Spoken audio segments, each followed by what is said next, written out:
Welcome to my channel. What am I doing today? Today I'll be doing some tests, a few tests. I wanted to see different things. I'm always curious about certain things, and so today we are going to be discussing some of those things I'm a bit curious about. I think it's best that we start here. This is my black paper sketchbook. This have in the pecan chalk paper pad. I don't remember what the GSM for this paper pad is, but if I get it, I will put it definitely somewhere here for you to see it. And basically, I love using this paper pad as my black paper with different mediums on it. It can hold up a bit to water solubility, so you'll see me go in there with a little bit of acrylics. I will use watercolors, color pencils. So I basically love using this for a variety of stuff. And to keep it from smudging, I'll spritz a little bit of fixative on it just to keep it. This is my paintings with gouache. So basically, this is my all over mixed media type kind of sketchbook. Sorry for the puppies in the background. My dogs just recently had puppies and they love to fight each other.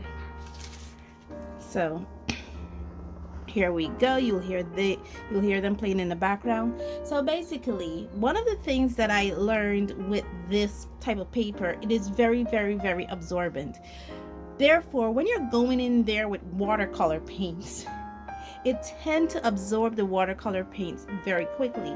So one of the things I learned to do is to put a primer on this paper when I'm working with different mediums. The primer I love using, and I'm almost out of it, is actually the Daniel Smith transparent watercolor ground. I love putting this primer on this, but one of the side effects of this primer is it produces, you can see those streaky lines that is running across here. Yeah, it produces those lines. So it doesn't necessarily, it's not necessarily transparent. You know, you can still see, if you put, you can see the streaky lines in it because it's going this way. So yeah, it's not exactly transparent when the coat is a tad bit thicker. Versus, I found this one, which is the Crafters Workshop, or the TCW Clear Gesso. Now I just got this bottle, and this bottle dries completely transparent. I put one here. As you can see, you don't see it, but what I noticed with this bottle here, although it does dry completely transparent, it changes the temperature of the paper. It gives the paper a warmness to it.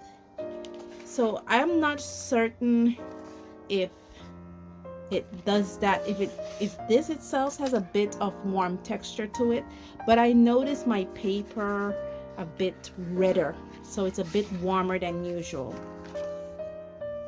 Now let's go into the testing part. Okay, so I was testing how these two primers work on this paper, and I was also testing how, let me put it this way for you guys to see what I'm working with, how those two primers work on this paper with the different mediums I like to use on this paper. I like to use color pencils. I have the Prismacolor Premier here. Is something I will generally use. I have the Poscas and the Zaire. Those are some acrylic paint markers. I love to use those too with this paper.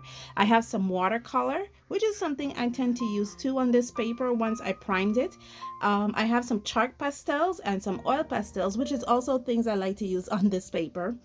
I have the Arctic gouache and the acrylic paints, which are also things I like to use on this paper. And what I did is I put a stripped down, and you see the lines?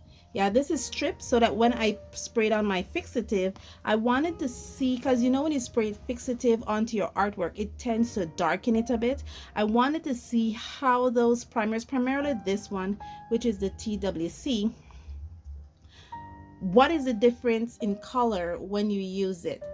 And basically, long explanation to say what this is all about.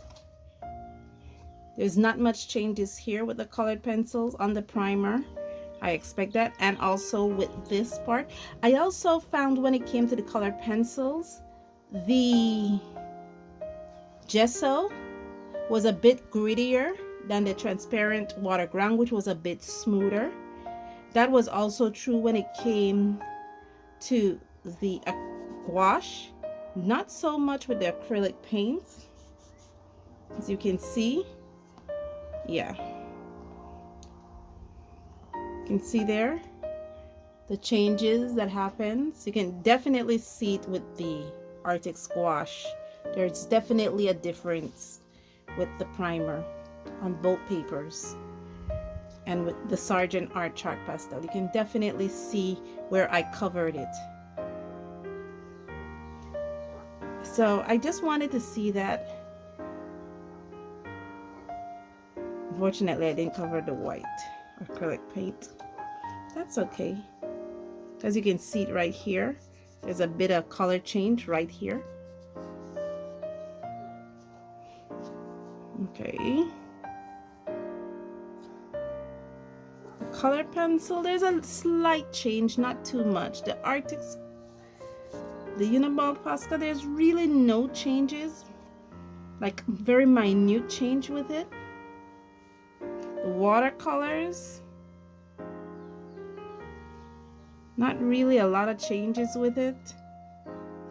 I chose yellow and blues because blue tends to be very dark. It tends to absorb within the black, as it did here, here, and those areas. It tend to absorb within the black, whilst yellow tend to be a little bit more opaque and tends to reflect from the black.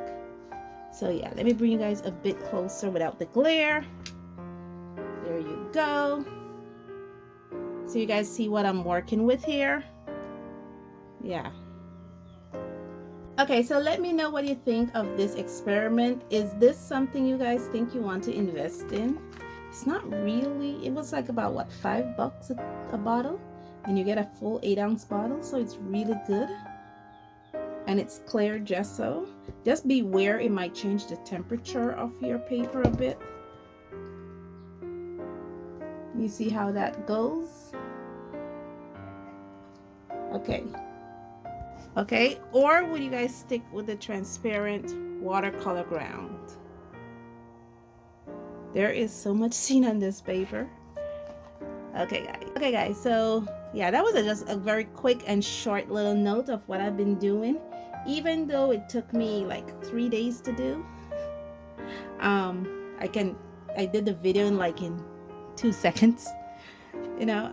Let me guys know what you think of my little experiment in the description below. This is just part 1. There's a part 2 of another little experiment I've been doing, and I actually incorporate this book. So thank you guys so much for joining me on this journey, and as always, stay safe, stay blessed, and I'll see you in the next one. Bye.